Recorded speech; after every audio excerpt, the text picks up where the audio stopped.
ಅಪ್ರಾಪ್ತ ಬಾಲಕಿಯ ಮೇಲೆ ಅತ್ಯಾಚಾರ ಎಸಗಿ ವಿಡಿಯೋ ಸೆರೆ ಹಿಡಿದು ಬ್ಲಾಕ್ ಮೇಲ್. ಅಶ್ಫಾಕ್ ಜೋಗನ್ ಕೊಪ್ಪ ತನ್ನ ಮೊಬೈಲ್ ರೀಚಾರ್ಜ್ ಅಂಗಡಿಗೆ ಬರುವ ಬಡ ಹೆಣ್ಣು ಮಕ್ಕಳ ಹಣದಾಸೆ ತೋರಿಸಿ ಪ್ರೀತಿಸುವ ನಾಟಕವಾಡ್ತಿದ್ದ. ಖಾಸಗಿ ಕ್ಷಣಗಳ ದೃಶ್ಯಗಳನ್ನು ಮೊಬೈಲ್ ಕ್ಯಾಮೆರಾದಲ್ಲಿ ರೆಕಾರ್ಡ್ ಮಾಡಿಕೊಂಡು ಬ್ಲಾಕ್ ಮೇಲ್. ಪೋಷಕರ ದೂರಿನ ಅನ್ವಯ ಆರೋಪಿ ಅರೆಸ್ಟ್. ಹಿಂದಿ ಕಿರುತೆರೆ ನಟ ಅಮನ್ ಜೈಸ್ವಾಲ್ ಅವರು ಮುಂಬೈನಲ್ಲಿ ರಸ್ತೆ ಅಪಘಾತದಲ್ಲಿ ನಿಧನ.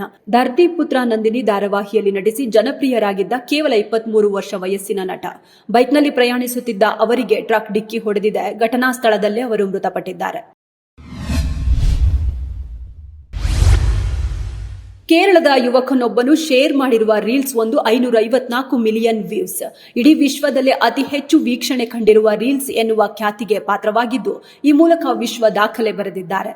ಮಲ್ಲಪುರಂ ಜಿಲ್ಲೆಯ ಕೇರಳ ಕುಂಡ್ ಜಲಪಾತದಿಂದ ಫುಟ್ಬಾಲ್ ಫ್ರೀ ಕಿಕ್ ವಿಡಿಯೋವನ್ನ ಶೇರ್ ಮಾಡಿಕೊಂಡಿದ್ರು.